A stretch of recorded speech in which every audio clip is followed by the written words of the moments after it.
Oi, gente. Nessa próxima aula, essa segunda aula de genética, nós vamos ver um pouquinho sobre os heredogramas, né? Heredogramas também são chamados de genealogia. Os heredogramas, gente, eles são desenhos, né? Eles são desenhos que representam uma família através de símbolos. É como se fosse, lembra muito um cladograma, né? Tem uma função parecida. Os heredogramas ou as genealogias são formas de representar uma família através de símbolos, certo? Então veja aqui, vocês devem se lembrar de aulas passadas que toda vez que num desenho em genética aparecer um quadradinho vazio, é um homem normal. Uma bolinha vazia, uma mulher normal. Quando o quadradinho ele for colorido, achurado, é um homem afetado, ou seja, ou ele é doente, ou ele tem alguma característica genética lá que vai informar o exercício. Quando a bolinha é achurada, eu tenho uma mulher afetada também, ou ela é doente, ou ela tem a característica em questão. Quando o quadradinho está ligado na bolinha, eu tenho um cruzamento ou um casamento, certo? Por exemplo, aqui eu sei te dizer que um homem normal casou-se com uma mulher também normal. Quando eu tenho um quadradinho e dois traços unindo a bolinha, né? Eu tenho um cruzamento consanguíneo, ou seja, este homem e essa mulher são parentes, em geral primos, tá? Casamentos consanguíneos. Quando eu tenho o desenho do losango, gente, o sexo ele não foi informado, ou seja, você não sabe se é menino ou se é menina, se é macho ou fêmea, homem ou mulher.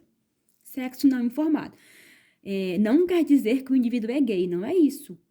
É que o exercício não falou qual era o sexo da criança.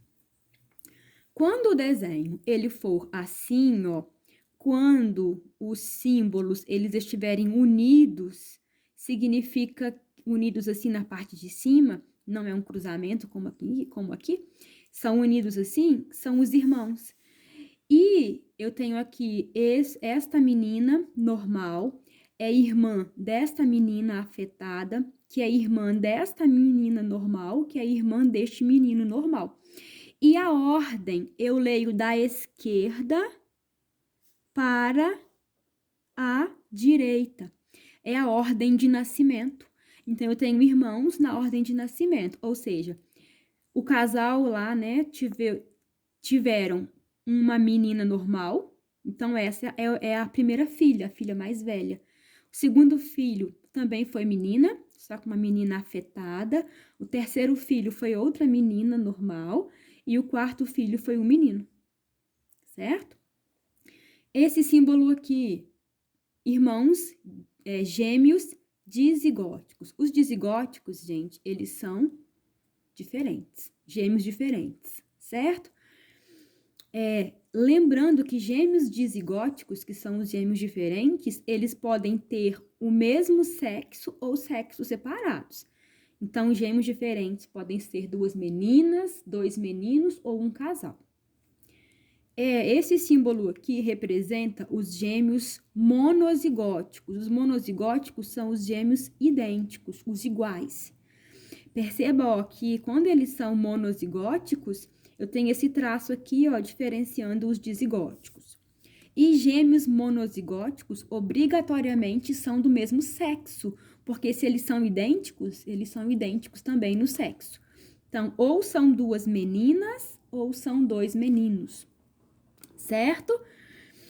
E observe aqui esse heredograma que está mais completo, tá? O que eu entendo deste desenho aqui, desses símbolos? Eu entendo o seguinte, tem 3 gerações, olha, uma geração, a segunda geração e a terceira geração. Então, as gerações são indicadas por números romanos. Primeira geração, segunda geração, terceira geração. O número romano indica cada geração. Ou seja, na primeira geração, eu tenho um homem normal casado com uma mulher afetada. Eles tiveram 3 filhos, então a segunda geração é composta por: o primeiro filho, o mais velho, foi um homem normal, o segundo filho foi uma mulher afetada, o terceiro filho foi um homem também normal. Esse caçula casou-se com uma mulher também normal e eles tiveram 2 filhos. E observe que são 2 filhos o quê? Olha aqui em cima. Gêmeos diferentes. Uma menina normal e um menino afetado. E eles formam a terceira geração. Entendido até aqui? Muito bem. Muito importante, já foi questão de vestibular famoso, que perguntava o seguinte: o que traz um heredograma? O que mostra? Qual informação eu posso tirar de um heredograma? Gente, ele me traz história familiar. Por exemplo, aqui em cima eu consigo saber, ó, que o casal teve 3 filhos, um dos filhos era afetado, então ele me mostra a história familiar.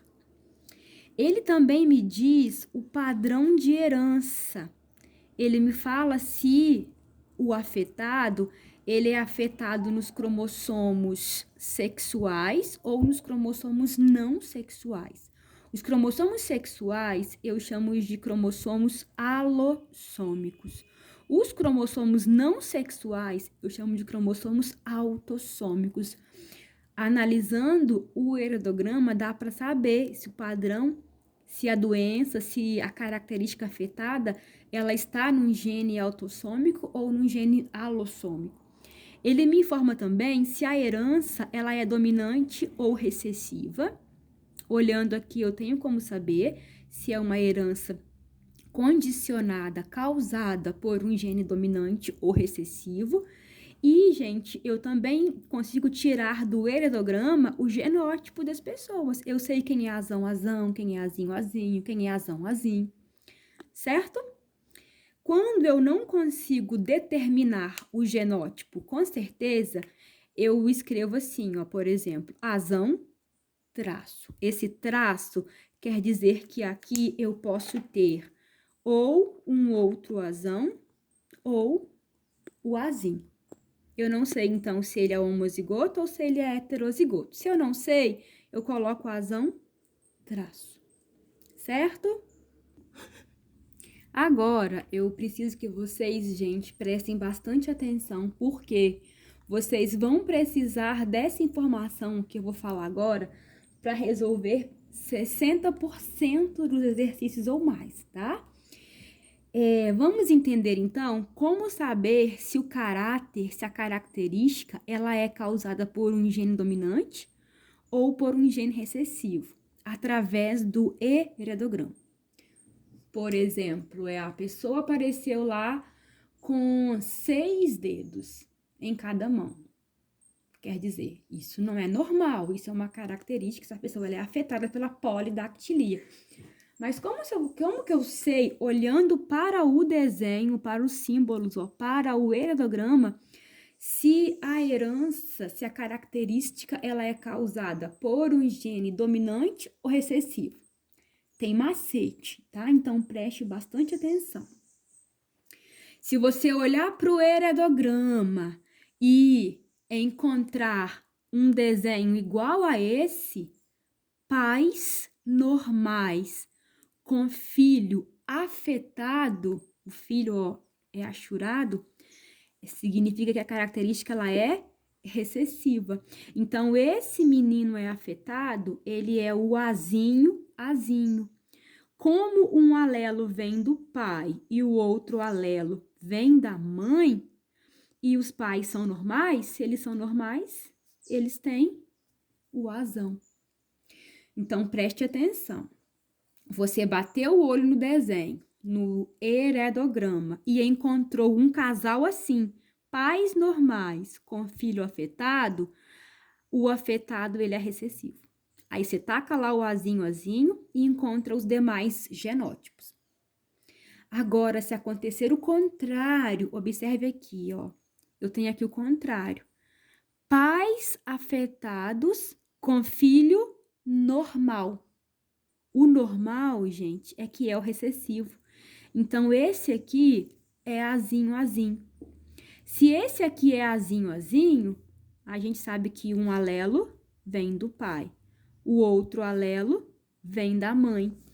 Como o azinho, azinho é o normal, o pai é azão e a mãe é... Ou seja, perceba que essa mulher e esse homem, eles são doentes, afetados. E eles são afetados por um gene que é o quê? Olha o azão aqui, dominante. E tem ordem, tá? Primeiro você procura essa situação. Se você encontrar essa situação, mesmo existindo essa, você vai considerar essa. Então, você bateu um olho no heredograma, você encontrou pais normais com filho afetado, o afetado é recessivo. Herança recessiva. Se você não achou, aí você vai buscar esse aqui. Aí você vai encontrar e vai perceber que a herança, nesse caso, é dominante. Você vai lembrar sempre que um gene vem do pai e o outro vem da mãe, tá? Um alelo sempre vem do pai e o outro sempre vem da mãe. Um sempre estava no espermatozoide e o outro estava no óvulo.